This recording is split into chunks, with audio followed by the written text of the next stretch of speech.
लेकर आ गई हूँ मैं सडनली 17 का 4th एपिसोड। लेकिन अगर आपने इससे पहले के एपिसोड्स नहीं देखे हैं तो आई सजेस्ट पहले आप उन्हें देख लें, लिंक आपको डिस्क्रिप्शन में मिल जाएगा। और अगर अभी तक आपने मेरे चैनल को सब्सक्राइब नहीं किया है तो चैनल को सब्सक्राइब कर दो, बेल आइकन प्रेस कर दो, जिससे आने वाली वीडियोस की अपडेट आपको मिलती रहे। एपिसोड स्टार्ट होता है, हमें सीन दिखाया जाता है कि शिया ने अपने दोनों फ्रेंड को बता दिया होता है कि वो मिस्टर क्याओ को पसंद करने लगी है और वो उन्हें पटाने की कोशिश करेगी, जिसपे उसके दोनों फ्रेंड शॉक होते हैं। और टियान कहती है कि वो हमारी टीचर है, तुम ऐसा कैसे कर सकती हो। तो हमारी शिया कहती है कि वो सिर्फ फ्लर्टिंग करना चाहती है और कुछ नहीं, क्योंकि उसे मिस्टर क्याओ जो है वो बहुत ज्यादा शाय पर्सन लगे, क्योंकि जब वो उन्हें छेड़ने की कोशिश करी थी तो बेचारे छेड़ नहीं देते, बेचारे शर्मा रहे थे। तो ये जेस्चर उसे अच्छा लगा और अब वो उसे पटाना चाहती है। जिसपे टियान कहती है तुम्हें तो पता है ना कि मिस्टर क्याओ पहले ऐसे नहीं थे। जिसपे शियाओ कहती है कि वैसा क्यों।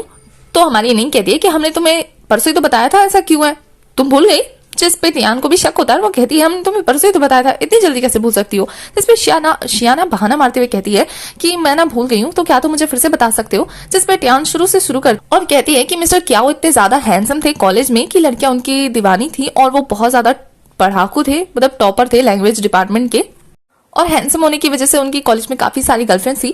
उसके बाद वो इंटर्नशिप करने के लिए हाई स्कूल में आए। तो जब उन्होंने हाई स्कूल में आए और इंटर्नशिप कर रहे थे तो उनका जो पढ़ाने का तरीका था वो बच्चों को इतना ज्यादा अच्छा लगा कि क्लास में कोई भी बच्चा नहीं सोता था। और वो ऐसे इंटर्न थे जिन्होंने पहली बार फुल मार्क्स गेन किए थे और वो काफी जल्दी अपनी इंटर्नशिप कंप्लीट कर चुके थे।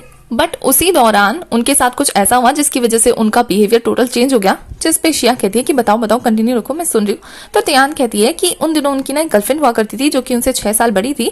बट स्कूल में हैंडसम होने की वजह से जो स्कूल की लड़कियां थी वो उन्हें गिफ्ट वगैरह देती थी, उन्हें पटाने के लिए तरीके अपनाती थी, जिस वजह से उनकी गर्लफ्रेंड ने उन्हें छोड़ दिया र्यूमर्स की वजह से और नया बॉयफ्रेंड पटा लिया।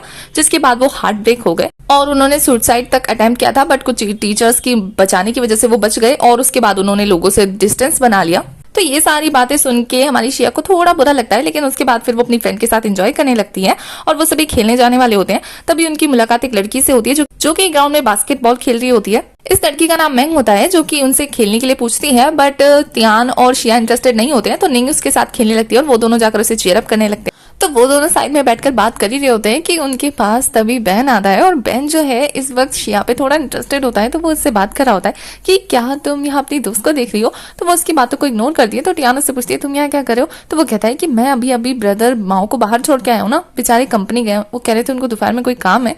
जिसपे हमारी शिया जो है उसकी बात सुन के कहती है उस गधे के सर से अभी तक कंपनी का भूत उतरा नहीं है। मैं कितना उसे समझाने की कोशिश कर रही हूँ कि प्रेजेंट को जी समझता ही नहीं है।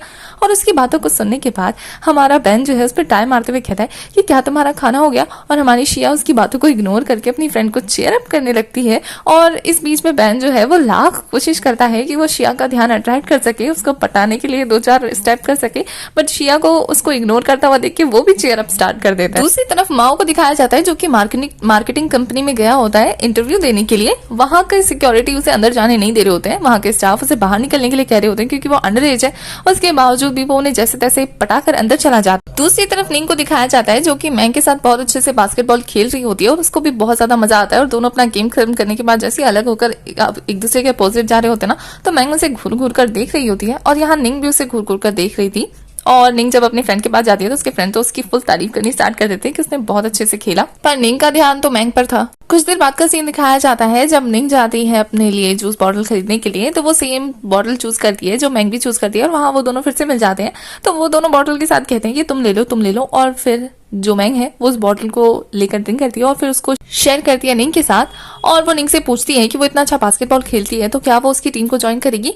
जिस पे निंग कहती है कि वो ओबीडिएंट स्टूडेंट नहीं है, तो अगर टीम लीडर बुरी हुई ना तो फिर तो वो कुछ नहीं कर सकती उस चीज का। जिस पे मैंग कहती है कि क्या वो बुरी है। तो हमारी निंग समझ जाती है कि वो बास्केटबॉल टीम की कैप्टन है। तो वो कहती है कि वो इस बारे में सोचेगी और वो दोनों प्लान बना लेते हैं बास्केटबॉल टीम में ज्वाइन होने। दूसरी तरफ माओ को दिखाया जाता है जो कि अंदर जाने के बाद अगर वो बॉस के साथ बात करने लगता है और बॉस को जब अपना आइडिया दिखाता है ना, तो अब जरा सोचो कि आप 2000 के जमाने के लोगों को अभी के एप्स के बारे में बताओगे तो क्या वो आपकी बातों को सीरियसली लेंगे? नहीं ना। तो इस तरह माओ के साथ भी हुआ था, बेचारे की बातों को सीरियसली नहीं लिया जाता और उससे निकाल दिया जाता है और ऐसे वैसे नहीं, थक के मार के निकाला जाता है। और उसके जाने के बाद बेचारा डायरेक्टर हंस रहा होता है और सोचता है कि इसे अभी मुझसे क्या क्या किया कि 11 साल बाद मेरा एम्प्लॉय बनेगा, और फिर हंसने लगता है अपनी बात पे। उसके बाद क्लास का सीन दिखाया जाता है जहाँ टियान और शिया मिलकर ना मजाक बना रहे होते हैं बैन का। तो बैन को ये देखकर बहुत ज्यादा गुस्सा आता है और वो लड़ाई स्टार्ट कर देता है टियान के साथ तू मैं वाली। तभी टीचर को क्लास में आता हुआ देखकर दोनों शांत हो जाते हैं और हमारी शिया तो मिस्टर क्याओ को देखने में खो जाती है। और मिस्टर क्याओ आते ही ना माओ के खाली डेस्क को देखकर उसके बारे में पूछते हैं तो बेन झूठ बोल देता है कि वो वॉशरूम गया भी आता ही होगा। और फिर टीचर अपनी बात को कंटिन्यू करते हुए बताते हैं कि स्कूल में आर्ट परफॉर्मेंस होने वाला है, तो उसके लिए उनकी क्लास क्या करना चाहती है, जिसपे क्लास के बच्चे जो हैं वो निंग को अपना क्लास रिप्रेजेंटेटिव बनाते हैं और कहते हैं कि वही ज्वाइन करेगी। और सभी लोग इस बात पे एग्री होते हैं, पर टीचर कहते हैं कि प्रिंसिपल चाहती है कि इस बार ज्यादा से ज्यादा बच्चे ज्वाइन करें, तो और भी कोई अपना नाम सजेस्ट कर सकता है तो बता दे। जिसपे हमारी शिया अपना हाथ खड़ा करके कहती है कि वो इंटरेस्टेड। शिया को देखकर टीचर कहते हैं कि अगर और कोई भी इंटरेस्टेड होना तो वो आकर बता दे लंच के बाद। और वो क्लास स्टार्ट करने वाले होते हैं, तब भी माओ को दिखाया जाता है जो कि मुंह लटकाते हुए क्लास में बिना पूछे अंदर आता है और टीचर उसे देख के स्माइल करते हैं। तो हमारी शिया जो है वो पहले माओ को देख के मुंह बनाती है, फिर मिस्टर क्याओ को देख के स्माइल करती है। उसके बाद दिखाया जाता है कि स्कूल की छुट्टी हो गई होती है और माओ जो है वो बेन के साथ जा रहा होता है और अपने में ही बड़बड़ा रहा होता है कि क्या मुझे फिर से ये 17 साल उम्र वाली लाइफ जीनी पड़ेगी। इतनी मुश्किल से तो बेचारे ने अपने लाइफ में सक्सेस हासिल किया था, इतनी मुश्किल से तो बेचारा बड़ा हुआ था, अब वो फिर से बच्चा बन गया। यही सारी चीजें बड़बड़ा रहा होता है। और इधर बेन जो है वो अपना ही राग अलाप रहा होता है कि उसे बिना इस आर्ट कॉम्पिटिशन में पार्टिसिपेट करना चाहिए, अपनी टीम बनानी चाहिए। और फिर वो कहता है हमारे माओ को कि तुम तो सिंगिंग अच्छी करते हो ना, तो हम दोनों मिलकर अपनी एक टीम बनाते हैं और पॉपुलर हो जाते हैं लड़कियों के बीच में, हम तो फेमस हो जाएंगे। बट हमारी माओ का ध्यान उस पर नहीं होता है। तभी सामने से हमारी शिया आती है अपने ग्रुप के और उसे देखकर बेन जो है अपनी रिक्वेस्ट उसके सामने रखता है और कहता है कि हम दोनों को अपनी टीम में ले लो, हम तुम्हारी टीम में आकर गाना गाएंगे और रैप करेंगे, तुम बस मुझे गाने का नाम बताना, मैं उसका रैप तुम्हारे लिए कर दूंगा।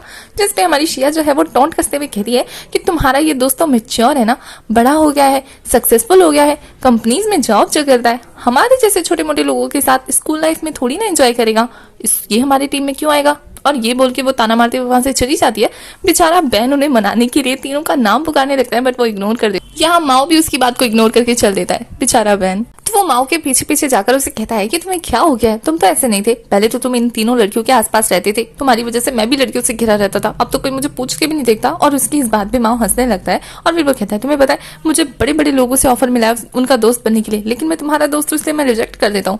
और ये बातें माओ को इतनी ज्यादा अजीब लग रही होती। तो माओ कहता है कि मैं तो इस बात को सोच सोच के परेशान हूँ कि मुझे ये 17 ईयर्स फिर से झेलने पड़ेंगे और तुम हो कि मुझे और अपनी बातों से इरिटेट कर रहे हो। जिसपे हमारे बेन को लगता है कि वो कह रहा है कि वो 17 साल की उम्र में कुछ एक्साइटिंग करेगा। तो वो कहता है अच्छा तो तुम एक्साइटिंग करने के बारे में सोच रहे हो। तो माओ जो है उसकी बात को इग्नोर करके वहां से चले जाने लगता है। तो बेन उस पर गुस्सा करने लगता है। दूसरी साइड पे हमें शिया को दिखाया जाता है, उसके ग्रुप को, जो कि डिसाइड करे होते हैं कि वो तीनों के तीनों अब ग्रुप में डांस करेंगे। तो उन लोगों को परफॉर्मेंस के लिए प्रैक्टिस करने के लिए कोई जगह चूज करनी होगी। तो वो तीनों के तीनों डिसाइड करते हैं कि कहीं जाएंगे, बट वो अपने अपने घर पे नहीं कर सकते हैं क्योंकि उनके पेरेंट्स स्ट्रिक्ट होते हैं जो कि अलाउ नहीं करें। तो हमारी शिया कहती है कि बिना पैसे दिए भी वो एक अच्छी जगह जा सकते हैं और प्रैक्टिस कर सकते हैं, बस उन्हें उनके साथ जाना है। तो वो दोनों तीनों तैयार हो जाते हैं। उसके बाद दिखाया जाता है कि वो तीनों के तीनों पहुंच चुके होते हैं उस होटल के बाहर जहां पहले हमारी शिया जॉब करती थी। और शिया यहाँ क्यों आई है ये तो आपको पता लग गया होगा। तो वो तीनों दोनों के दोनों जो हैं निंग और टियान वो नर्वस होते हैं। तो हमारी शिया कहती है कि तुम लोगों को नर्वस होने की जरूरत नहीं है, हम लोग बिना पकड़े ना एंजॉय कर सकते हैं,